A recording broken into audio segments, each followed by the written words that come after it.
वह सूरज निकल रहा था वहाँ, बहुत ही सुंदर था। आज अनशन के 67वें दिवस पर, 67 डेज पर, आज अनशन के 67 दिन पर स्वामी जी का। आप कुछ बोलना चाहेंगे महाराज जी? अपनी कोई बात, अपना कोई अनुभव? कल आपकी तबीयत खराब हुई थी, आज कैसा लग रहा है? आज तो बहुत बेहतर लग रहा है मुझे। अच्छा। और मुझे लग रहा है कि मैं किसी दिव्य लोक में भ्रमण कर रहा हूँ। अच्छा। और बहुत ही आनंद आ रहा है इस अनशन के अनुभव में। नई नई अनुभूतियाँ हो रही हैं। अच्छा। और आध्यात्मिक स्तर जो है अपने अंतःकरण का, मन का, प्राण का, सब एक नए नए अनुभूति में, नए जगत में प्रवेश कर रहा है। महाराज जी, आज के दिवस, ये आपका क्या विश्व के करोड़ों करोड़ों अरबों लोग जो जीवन यापन कर रहे हैं उनको ये अनुभव नहीं मिला होगा जो अनुभव आज आपके पास है। मैं आपसे ये पूछना चाहता हूँ कि जीवन क्या है? जीवन वास्तव में एक प्राण का पुंज है। और वो प्राण की शक्ति जो है वो एक अनंत ऊर्जा स्रोत से जुड़ी हुई है, जिसको लोग बहुत ही सूक्ष्म अवस्था में, जो ये स्थूल शरीर है, जो ये अन्नमय कोश है, जो बाहर से दिखने वाला, जो ये इंद्रियगत जो केवल स्थूल शरीर है, उससे नहीं समझा जा सकता है। उससे बहुत ही सूक्ष्म अवस्था में, जहाँ प्राण का वास है, जहाँ ये प्राणमय कोश है, उससे अंदर भी जो मनोमय कोश है, उसके स्तर पे जाके समझा जा सकता है वास्तविक जीवन को। और उस जीवन की अवस्था में पहुँचने पर ये मानवीय शरीर है, या ये पौधों का शरीर है, या ये संपूर्ण जो चलायमान जगत है, उसमें कोई विभेद नहीं रहता है। इसी बात को जानकर योगी जन जो हैं वो अभेद दृष्टि रखते हैं। चाहे वो जानवर हों, पशु हों, पक्षी हों, पेड़ पौधे हों। और तब एक स्वाभाविक प्रेम जो है समस्त जगत के प्रति, पूरे पर्यावरण के प्रति, पूरी मानवता के प्रति, पूरे चराचर जगत के प्रति स्वतः हो जाता है। यही कारण है कि योगी लोग हमेशा प्रकृति से प्रेम करते हैं और प्रकृति के संरक्षण, सुरक्षा के लिए हमेशा तत्पर रहते हैं। महाराज जी, ये जो शारीरिक मृत्यु होती है, ये क्या सत्य है? वास्तव में मृत्यु नाम की तो कोई वस्तु है ही नहीं। मृत्यु तो केवल एक वासना का नाम है, जो कि एक पतन का द्वार है। और जब इस वासना से मनुष्य ऊपर आ जाता है, ऊर्ध्वगामी हो जाता है, तो मृत्यु नाम की तो कोई वस्तु है ही नहीं। मरता कौन है? मर तो सकता ही नहीं है आत्मा। आत्मा तो सदैव विद्यमान है। और जब उस अवस्था में पहुंचेगा मनुष्य, तो वो स्वतः समझ जाएगा इस बात को।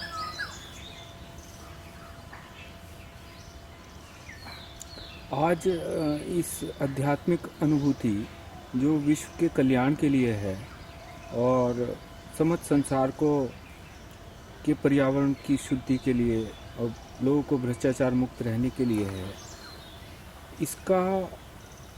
इसकी जो प्रणेता है वो तो भारतीय संस्कृति है। तो भारतीय संस्कृति आज हमारे देश में इतने पतन के गर्त में क्यों है? उसका एकमात्र कारण जो है ना, वो मानवीय चिंतन का ह्रास है।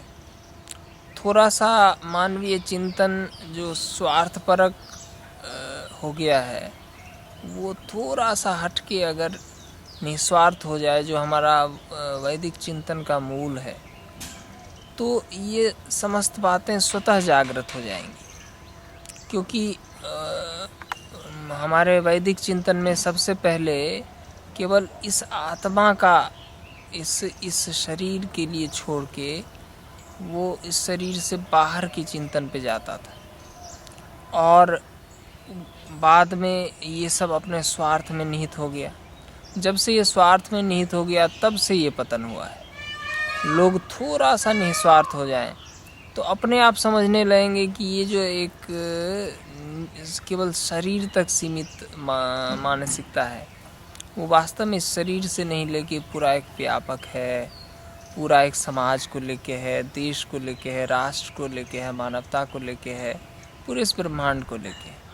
और जब इस व्यापक चिंतन में जाएगा तो वो एक एक पौधे से, एक एक पशु पक्षियों से, एक एक जड़ चेतन सबसे प्रेम करने लगेगा। और जब सबसे प्रेम करने लगेगा तो सबके सुख दुख में अपना सुख दुख अनुभव करेगा। और तब वो स्वतः समझ जाएगा कि किस तरह हम लोग आपस में एक ही परिवार के, एक ही शरीर के अंग हैं। और तब उसका कदापि जो है पतन नहीं होगा। स्वामी जी, अभी की जो वर्तमान अवस्था है उसके अंदर वैश्विक और अर्थव्यवस्था जिस तरह चल रही है कि चारों तरफ सिर्फ अर्थ का ही देखते हैं और पूरे विश्व में इसी अर्थव्यवस्था के पीछे दौड़ लगी हुई है। सारी सरकारें, पूरे देश इस विकास को ही संपूर्ण विकास जानते हैं और यह विकास सिर्फ पर्यावरण को नष्ट करके ही हो सकता है, उसके अलावा और नहीं हो सकता। उसमें किस तरह से विकास होना चाहिए कि मनुष्य की सुख शांति समृद्धि स्वास्थ्य भी चले, और इसी विकास का क्या परिभाषा होंगे?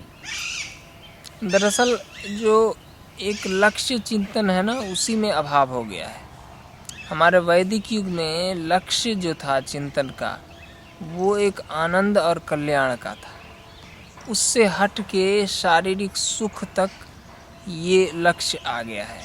वो समझ रहे हैं कि शरीर को जितना सुख दिया जाए, और वो भी सुख वास्तव में, वो तो वास्तव में आनंद ही था, वो सुख जिसको वो नहीं समझ पा रहे हैं।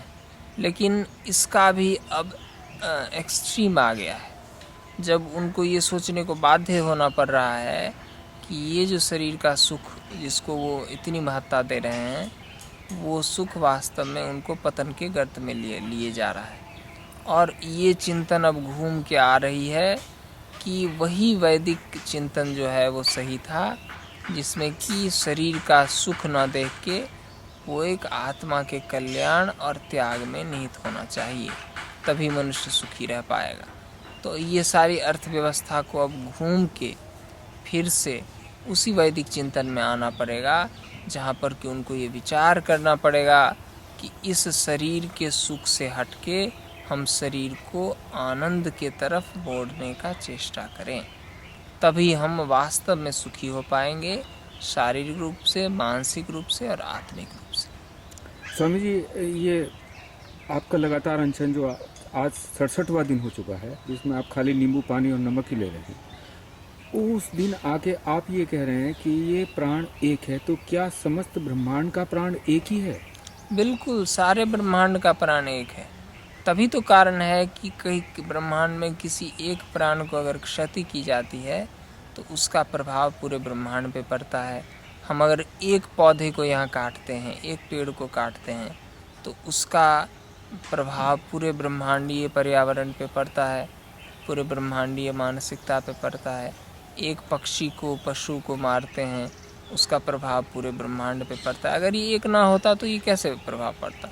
हम अगर एक नदी को प्रदूषित करते हैं, यहाँ पर एक वायु को प्रदूषित करते हैं, तो पूरे ब्रह्मांड पे पड़ता है, चाहे वो ओजोन लेयर में ही जाके हो। तो निश्चित रूप से प्राण एक है, तभी तो हो रहा है।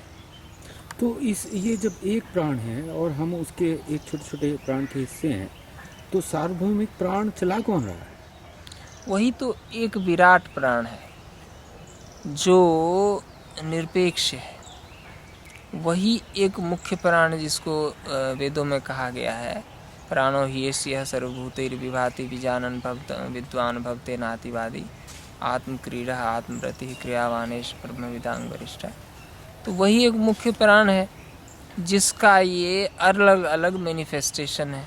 जैसे एक शरीर है, वो एक ही शरीर का अंग आँख है जिसका काम कुछ और है, मुंह है जिसका काम कुछ अलग है, नाक है अलग काम है, कान है अलग काम।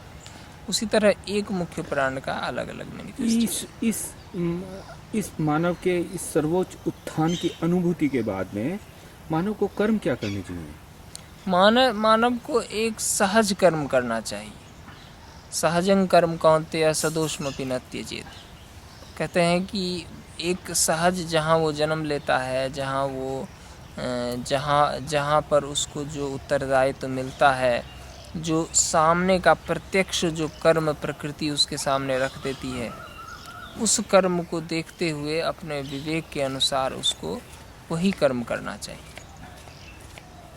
और उसको वो किसी प्राणवेत्ता, किसी विज्ञानवेत्ता, किसी ज्ञानवेत्ता गुरु के अधीन में रह के जो भी तात्कालिक कर्म होते हैं, जैसे अभी का तात्कालिक कर्म है कि वो अभी पर्यावरण का क्षय हो रहा है तो अभी पर्यावरण की दृष्टि से उसको काम करना चाहिए। आज से पहले 100 साल पहले जब विवेकानंद आए थे तो यहाँ पर शिक्षा का अभाव था, स्वास्थ्य का अभाव था, तो उन्होंने शिक्षा और स्वास्थ्य के क्षेत्र में कार्य किया। आज से और 1000 साल पहले जब स्वामी जी इस क्षेत्र में वैदिक में जो गुरु है, गुरु की क्या महत्ता है? गुरु की तो अवर्णनीय महत्ता है। गुरु से ही समस्त ज्ञान होता है। जी। और अगर गुरु ना रहे तो फिर मनुष्य चैतन्य शून्य हो जाए। गुरु को कैसे रियलाइज करते हैं? गुरु को तो अपने अंदर में रियलाइज करते हैं।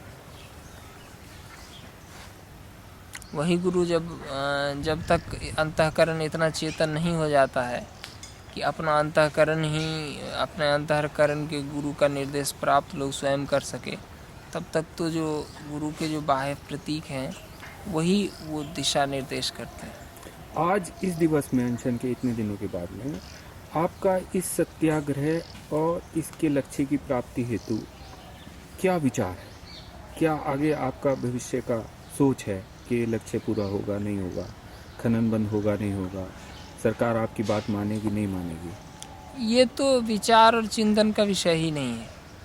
ये तो आदेश आत्मा है, उपनिषद कहती है। हम गुरुदेव को जो भी आकाशवाणी हुई है, जो भी दिशा निर्देश प्राप्त हुए हैं, उस दिशा निर्देश के अनुसार हम लोग तो सहज कर्म करते जा रहे हैं। और उसके बाद जो भी गीतोक्त कर्म हैं कि कर्मण्येवाधिकारस्ते मा फलेषु कदाचन, उसके विषय में तो हम कभी चिंतन ही नहीं करते हैं। लेकिन दूसरी ओर जब ये परम का आदेश है तो ये तो अवश्य पूरा होना ही, क्योंकि निस्वार्थ भाव से किया गया कर्म।